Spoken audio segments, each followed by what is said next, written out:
Baruch, HaLevi, also known as B. And if you are watching this, you can tell that I am not alone today. I am joined in my virtual studio with a good friend, I don't know, I would say partner in writing, except you did all the work. I just got to show up in your book. So my good friend, Samantha Rose, welcome to the Defiant Spirit.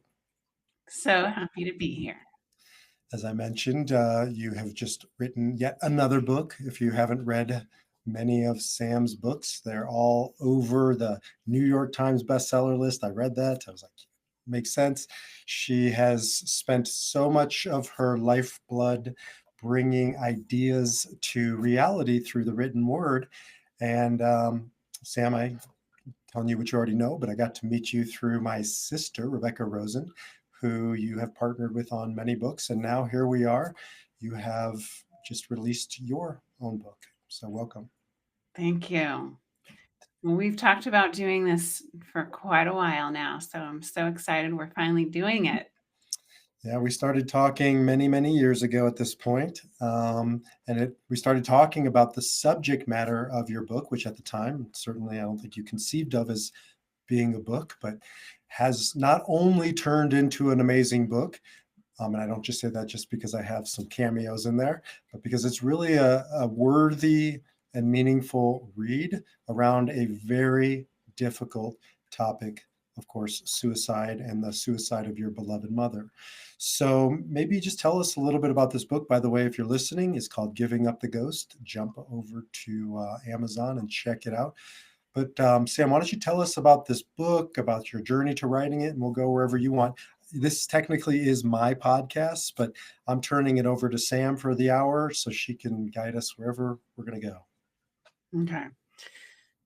Well, I started working on the book. I didn't know it was a book. You and I started talking about 3 weeks, I think it was, after my mom took her life. This was in 2020, spring of 2020, right before pandemic lockdown. And I had reached out to Rebecca, and she suggested I reach out to you. And I had the forethought to know that I was not going to be able to handle what had happened to me in my life and my family without having somebody to talk to. So one of the best decisions I ever made was reaching out to you. And you were the one, I think, a few months into our work together. Every week we'd get on a call every Wednesday.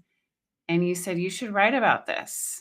And I was taking notes, hand notes as we would talk, but I didn't know if I was going to write a book. It felt so raw at the time, but I continued to take notes. And in 2023, I think I decided to write in earnest, and I write books for a living. So it made sense to write a book. And it was difficult, but it was harder not to. And you make more than a few cameos. You are a central figure in this book, and everyone that has read it so far wants a bee in their life. I was introduced just the other night. I did my first public signing and reading at a local bookstore here in Petaluma, California. And the woman I was in conversation with said something about, and she has this really cool grief counselor named B. So you're a wanted man.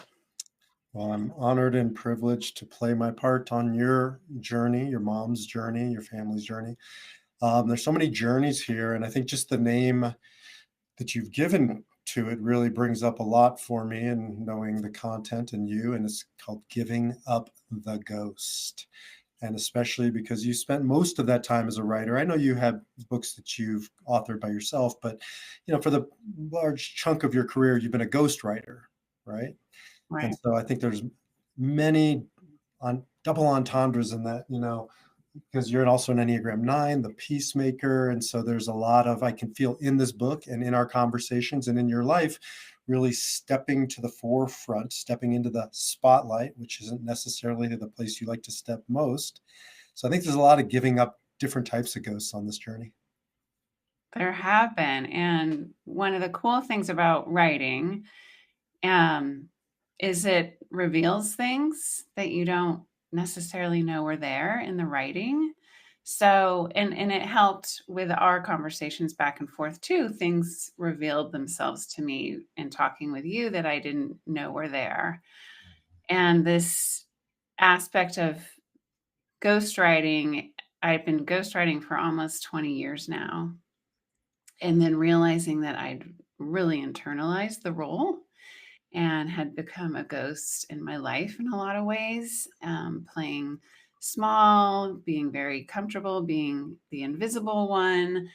And so we worked through a lot of that. And writing the book became a very, very meta exercise in that the writing about a subject that's so difficult, one that a lot of people don't want to talk about, they don't want to hear about, they just don't want to touch, I felt this calling to do it. Um, so that was step one of becoming a little bit more visible. And now, certainly, sharing the book with the world, and stepping out into the world to talk about it is not necessarily my comfort zone. But again, I feel like a responsibility to do it.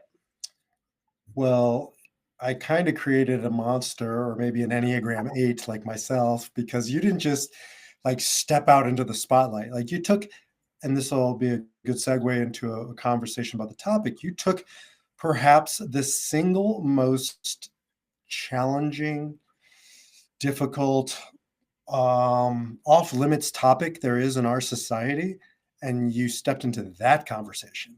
Like that is a big, bold, brave move for an Enneagram 9. I think so. But that was the material I had to work with, right? You know, my mother was a writer, and we often talked about writing a book together at some point. She was a columnist and a reporter here in Sonoma County. She also wrote books and was a playwright. And we had this fantasy about writing something at some point, and we didn't get to do that in the traditional sense. So this was what I was handed, was writing this book in large part in tribute to her. And it wouldn't have been, to your point, necessarily the subject matter I would have chosen, but you get what you get, right?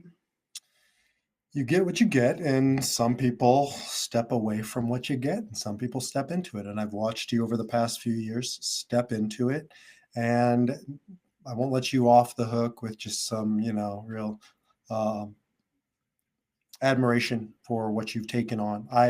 I know this because I've taken it on too. And one of the many things that we share are our experiences around a parent killing themselves. As you know, but maybe a lot of people listening who aren't my audience, and this will make its way to your audience and beyond, is my father killed himself years ago, 18 years ago at this point. And so our early conversations revolved, I think, around us, sort of around that bond. We didn't really know each other. We have my sister in common, but suicide is a club that you don't want to belong to, but once you're in it, you're in it. And sometimes we need to be around people who just understand what we're going through. Hmm. This book talk I gave the other night, there was almost 100 people that showed up.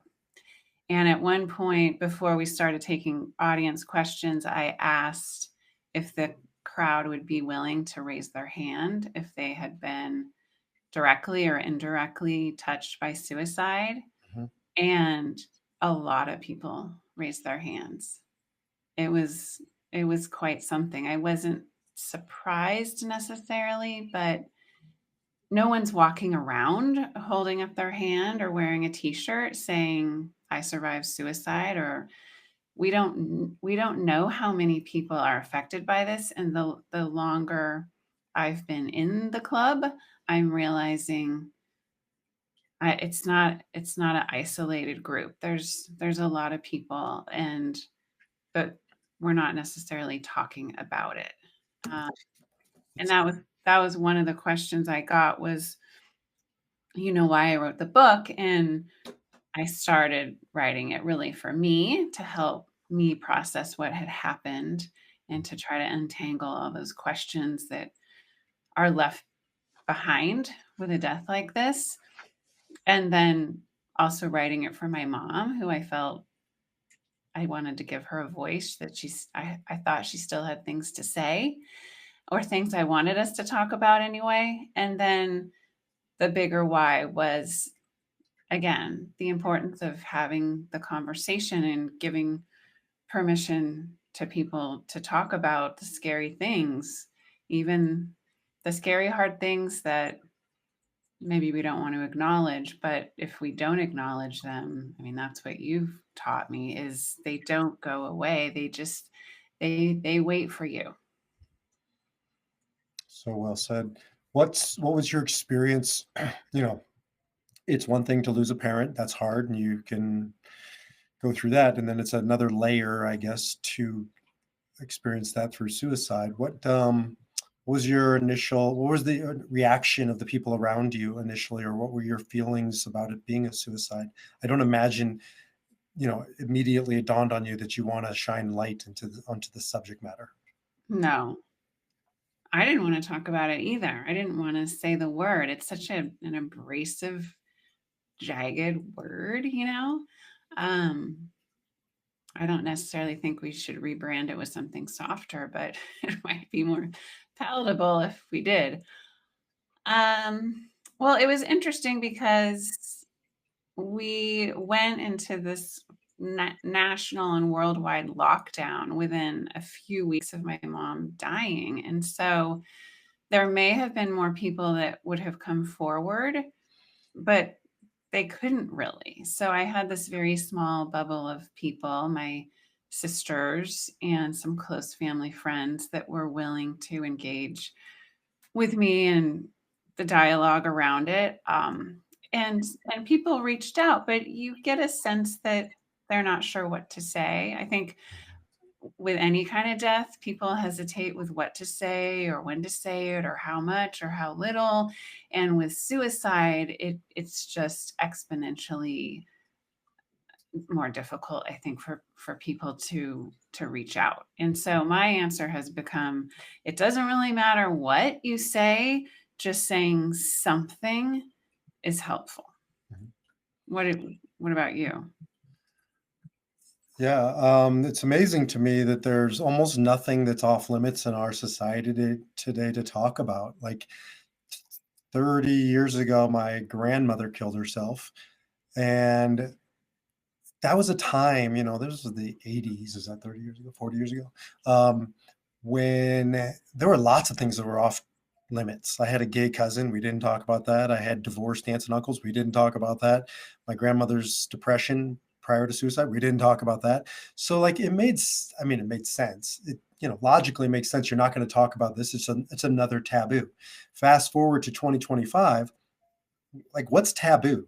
I can't think of really much of anything except suicide. I mean, death in general, it's one of these things we don't really talk about, and suicide in particular. So, my experience is that nothing's really changed around suicide. When I was a rabbi, for those who don't know, I was a rabbi for many years, and I would do funerals. I did over 500 funerals when I lost count. And I would say maybe 20 of them were suicides, and I would say maybe one or two allowed me to use the word suicide. Mm. Drug overdose, all kinds of complications, but never the word suicide. So I don't have an answer to your question. I just know it's still taboo. I think that because there's shame associated with it. Like that there's some sort of weak link associated with that type of death. And I know with my mom, she was suffering in ways in which she wasn't willing to acknowledge. Mhm. We still don't know, though. We still will never know, I guess, a lot of what was going on with her. But she was depressed, and probably something else much more significant. And she didn't even want to acknowledge that. She didn't want to acknowledge that she wasn't completely capable and the confident woman she'd always been.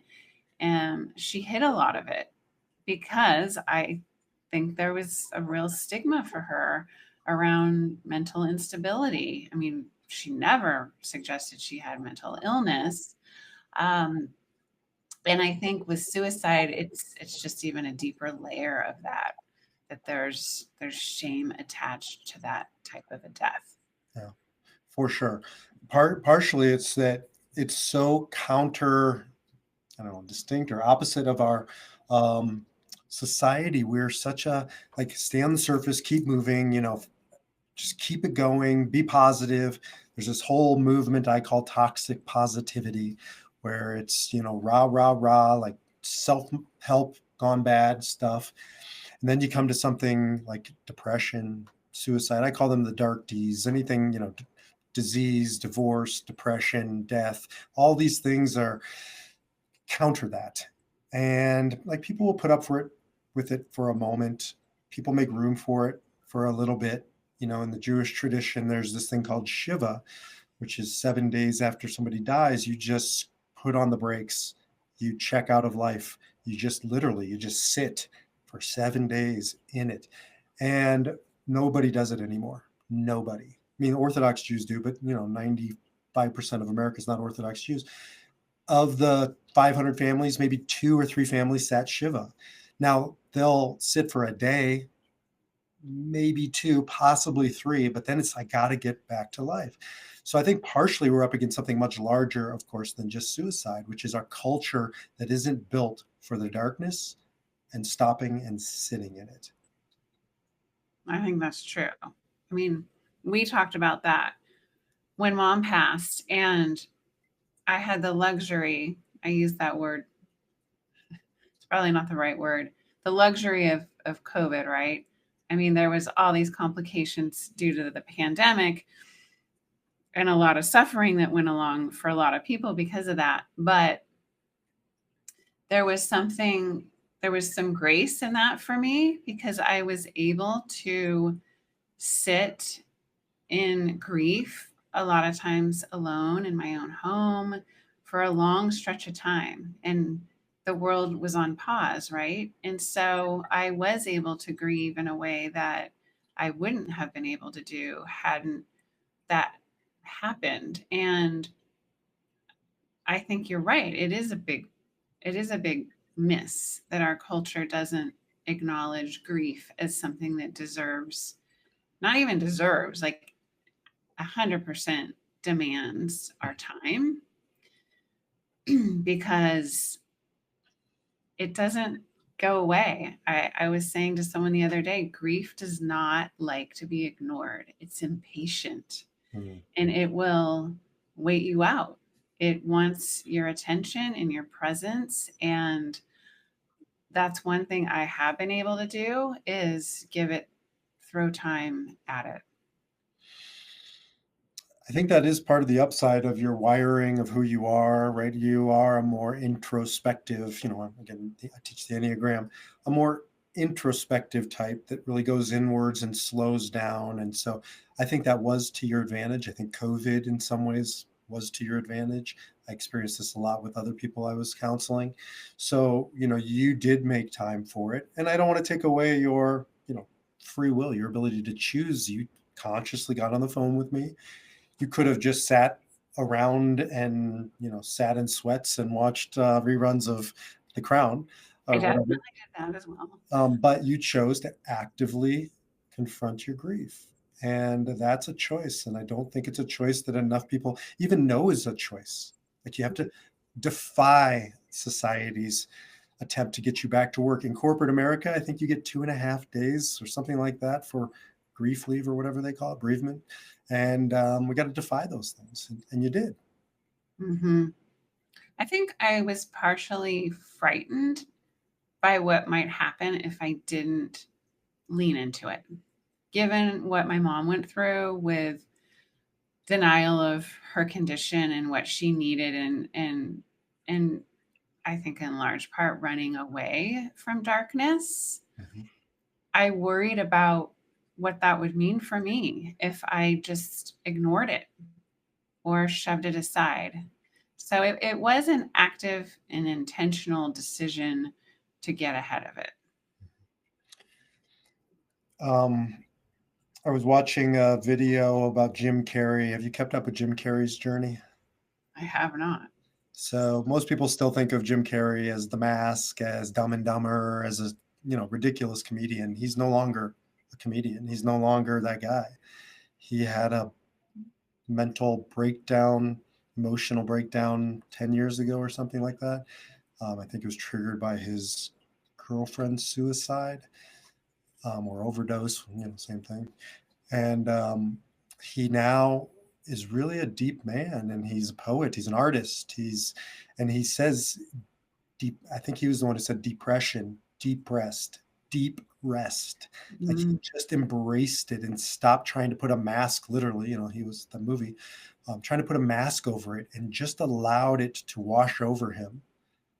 And I think that is something we're really scared of in our society. Like, this shouldn't be here. What's wrong with me? As opposed to what's in this? Why is it calling out to me? What do I need to go through inside of this deep rest? I think my hunch is that there are many people who worry that if they go in, if they get too deep or allow the sadness or the suffering or the pain of it, that they won't come out. I can relate to that. I mean, that I could understand that would really hinder. I had to just trust that I would.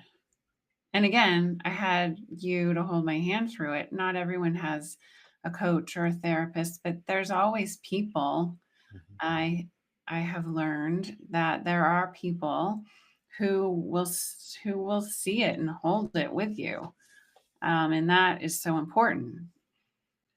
That's really cool to hear about Jim Carrey. You should Google him. He's an interesting human being. Teacher of mine, Parker Palmer. Have you ever read anything by Parker? No. He's got some great books. Not Hidden Wholeness, I think, is his most famous. And in it, he talks about back in the 1800s, farmers in blizzards would tie a rope onto themselves when they would go out to like shut the barn door or something, because in the whiteouts, they would lose their way and they'd die right next to their house. That, to me, that's the metaphor for this: is you got to tie the rope on, right? For you, it's you're a mom, so it was that obligation to your son. It was working with me. You have friends, community, but yeah, you don't go into this inner work without the rope, but you do go into the work. I like that. You didn't give me that metaphor early on. I would have worked it into the book. I'm saving stuff for book 2. Oh, okay. I think that's a good one though, because it's very visual, the rope in the storm, because it's hard and it's grueling work. If you imagine yourself standing out in a snowstorm, it does kind of feel like that. It's cold and brittle, and um you feel at times like you're not going to be able to withstand it. But for me, again, and with writing the book, I just had the sense that it was going to be harder if I didn't face it. And it would be harder if I didn't write it. And you know better than anyone that I didn't write it right away. It took years to get there. And every time I would have thoughts about abandoning it or thinking it was too indulgent or all the things, the idea of giving it up felt worse than plodding through. And I think at one point you said it this, even though it's a memoir and it's very much a personal story, you said it's bigger than you at this point. And I think that's true. At Well, least that's how it felt the other night when 100 people showed up and raised their hands when I asked if they'd been touched by suicide or the loss of a loved one. and I would argue everybody in there has been touched by it. They just may not know it because not everybody talks about it. Sometimes we just don't know it's a suicide, or I mean, there's 1,000 ways that this darkness, this silence, just sort of descends upon a person, a family, a community, generations. I felt the generational trauma of my grandmother's suicide descending upon my home, and it's this dark, impenetrable silence. It's oppressive. It shuts down a conversation, and then people just start to walk around it and they don't even know it's there anymore, but it's there, and it takes its toll on all those generations and communities and whatever. And it's an imperative to do what you're doing, which is shining the light into these shadows. Silence becomes its own presence, I think. You can feel it. Yeah. Yeah. Yeah, you can feel when you're around a topic that's off limits for, there's 1,000 different communities, 1,000 different topics, but this is off limits. We don't talk about this. Sometimes people will say that in a family, but usually it's just implied. We don't talk about this. It's the elephant in the room, which is why I call Enneagram 8s elephant hunters. I'm sure that's not politically correct, but we hunt out the elephants in the room, Uh-huh. right? It's my nature. That's why I give you so much credit, because it's not your nature and you did it anyways. So maybe we finish on telling people in what ways they can help channel their grief, because I have started to get this question and I'm not an expert on it. And I just did what was natural to me, which was to write as a way to channel how I was feeling, the questions, how I was processing the steps of it. And I wouldn't recommend that everyone spend 5 years writing a personal memoir about the person that they lost. But I like this idea of channeling it, because I think it does silence, grief, secrets. Those things can get lodged in our bodies. I mean, I felt it in those early days. I felt like my body was like humming with loss. Mhm. And it did help me to write it out of my body. But I know not everyone can do that or wants to do that. So what do you recommend? Well, everybody can do it and should do it. Everybody's an author. It's your life is your story. Like, you got to tell your story. Doesn't mean you have to publish it. Doesn't mean it has to be, a memoir, but you got to get it out. It was, I think, James Pennebaker who talks about the physiological changes that occur when we journal. Like, something happens. I've seen it 1,000 times. I've experienced it nearly every day of my life. You gotta get it out. So I would, push back on your statement and just soften the writing experience. Do it in any way you want. By the way, you can write it on a piece of paper and burn it, Mhm. right? Get it out, unfiltered, undiluted, raw, real. Get it out. It's like vomit, better out than in. Get it out. Yeah, right. And you could write it, or you could voice note it, or you could speak it out loud, journal. Scream it. I lived in the north of Israel when I was in my 20s, and getting ready for the holidays of Yom Kippur, which is the day of death. It's a real serious day. I was living in the woods, out near the edge of the woods, and you'd hear at midnight, the month leading up to Yom Kippur, people screaming, Abba. And Abba means daddy. And it's these grown men walking the riverbed screaming, Abba, daddy, because they're trying to get that primal connection to source energy. And we were such a bottled up culture, right? Scream it out. Like, if there's anything worth screaming about in this lifetime, it's the aftermath of suicide. Yeah. I did a little bit of that after mom passed. I think it was again on your urging, but I was too inhibited to do it outside anywhere. So I would just drive around in my car screaming. Amazing. It's helpful. It's important. It's also power, and especially certain Enneagram types, the power is just in there, but it's stuck energy. So Mhm. we got to move the energy through us. Screaming is primal. Google, for anybody listening, Google the barbaric yawp, YAWP. You're going to get an excerpt or, get the movie clip from Dead Poet Society. Robin Williams teaches his class how to scream. So Google the barbaric yawp. But another way is movement, and not necessarily for exercise, for no purpose other than moving your grief. After my dad died, I was so angry, I couldn't access my tears directly. I had to do it indirectly, and that was through jogging. And I would just go up into the woods and I would jog and I would cry. It was the only way I could cry. And without that, I probably wouldn't have moved through a lot of the sorrow. I like that. Okay. So what are other ways, or taking this deeper than just, to me, it's about getting it out. But I've watched you, coming back to you, you've really stepped into your power, because what death does, and suicide in particular, is it strips us of our power, of our agency. I mean, literally, we have no control.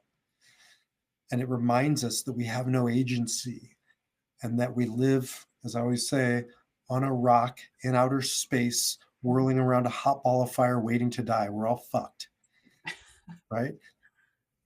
And that's where a lot of people end up after a death or a suicide, is powerlessness. But I've watched you defy that, take back your voice, take back your power, take back your agency. I'd like to hear a little bit more about that before you redirect this back to me. I did feel really angry initially for quite a while. And I think a lot of that had to do with the sense that I had no control. I had no control over what my mother had done. And I had no control to stop it. And I had no control to undo it. And that really pissed me off. And I felt powerless. I mean, I swirled around in that for a good amount of time. What do you do when the thing that is the most important to you, or the relationship that's the most important to you, is taken from you? There was a real sense of swirling around in the universe, like you said, and feeling I didn't know, I was directionless, how to move forward. But there is, I don't know, I wasn't going to give up. I think because of what my mom did, I felt a responsibility to defy her decision. And she took a step off the edge of the world. And I wasn't going to follow in her footsteps. I was going to turn around and go the other way. In a way, I think just to defy her back to that anger, like, well, screw that. I'm not going to do that. I'm going to do it differently. And so that fueled me probably in the beginning, like a stubbornness, like a child's, I did feel like a petulant little kid a lot of times, which you pointed out. But no, I wasn't gonna follow in her footsteps. So that meant getting stronger. That meant stepping forward. That meant speaking up and finding my voice in the void left behind. She was such an outspoken person and such a wonderful communicator, and she was the bright light in the room and the voice in the room, and I was a little more of a dimmer light and a quieter person. And I forced myself, or challenged myself, to evolve into a new version. I mean, we're both in our 50s now, so if not now, then when? That's right. There's so much in that. We could just spend the next 3 podcast episodes unpacking that. Let's go back to, though, anger. This is, we talked about why this is so off limits, because you're not supposed to be angry. She's dead. You can't be angry at the dead. She was mentally ill, at least in the last few moments before she jumped off a cliff. Like, anger has no place in this conversation. And my response to people who say that is, fuck you, right? This is my experience. And anger is a gift. It is not a curse. It is not something to be ashamed of, right? Teacher of mine, Elie Wiesel, said the opposite of love is not anger, it's indifference. Indifference, I'll feel terrible about being indifferent towards my father. I've never, for 18 years, been one day been indifferent. I've had the whole gamut of emotions, but indifference isn't one of them. That means I'm in love. Mhm. So anger is energy calling us to do something with it. And I watched you again, nines, you're just as pissed as I am underneath the surface. It's just that you've told yourself that's sort of off limits. And I watched you access it and harness it and use it. And that's powerful.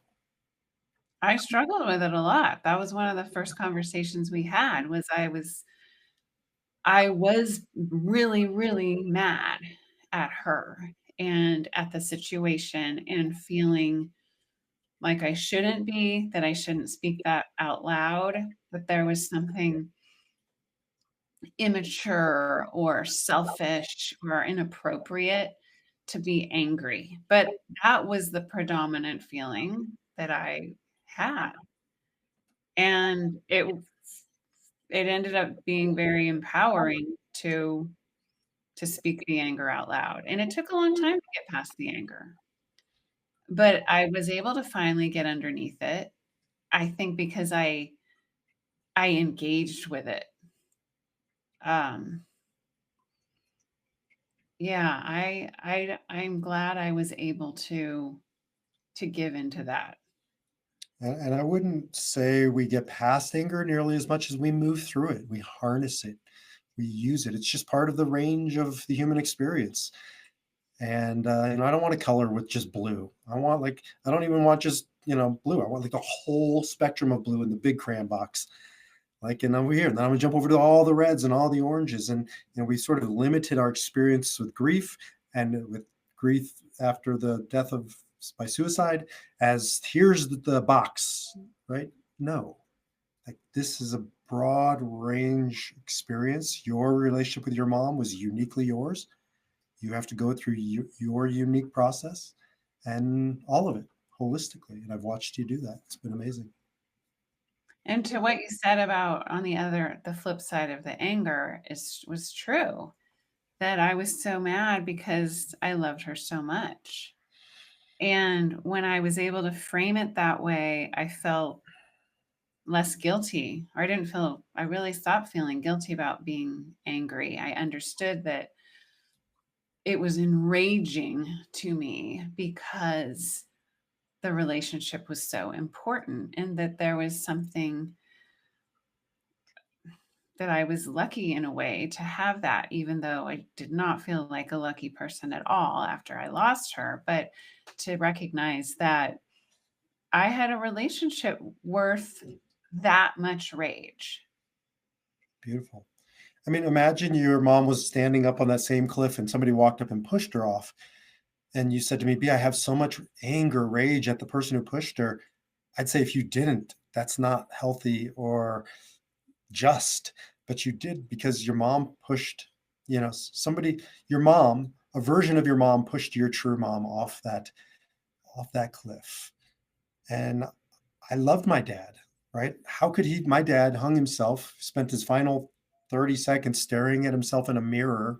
And I'm so angry at the man who did that to my dad Mhm. because my dad wouldn't have done that. But for 5 seconds, he was out of his mind and he made a bad choice. And I'm mad at that guy because I Yeah. love my dad. And so I think it's just important for people to hear this. I don't think this is a typical message people get around death or death of a loved one by suicide. Well, then good. Let's have more of them. Cool. So, any final, I don't know, thoughts, words, giving up the ghost? Where do we go from here? I think we just keep the conversation going like we've been doing for 5 years. All right. So stay tuned for 5 years worth of podcasts from me and my good friend Sam Rose. Again, if you haven't gotten her book, go get it, Giving Up the Ghost. And A lot of my nuggets are found in that one, and a lot of them will be found in part 2, Ghostbusters, or whatever we're going to Uh, call it. So, and we need to plug your book because you also have some great nuggets in your book. yeah, mine are. I have one forthcoming. I'll plug that one. I do have a book called Spark Seekers: Morning with Meaning, and so that is out there. It's a little dated at this point, but I am honored and privileged to be in your life, my friend, and it has been quite a journey walking by your side, and I look forward to whatever's ahead. Me too. Grateful for you. Thanks for being on the podcast. I'll see you soon. Bye.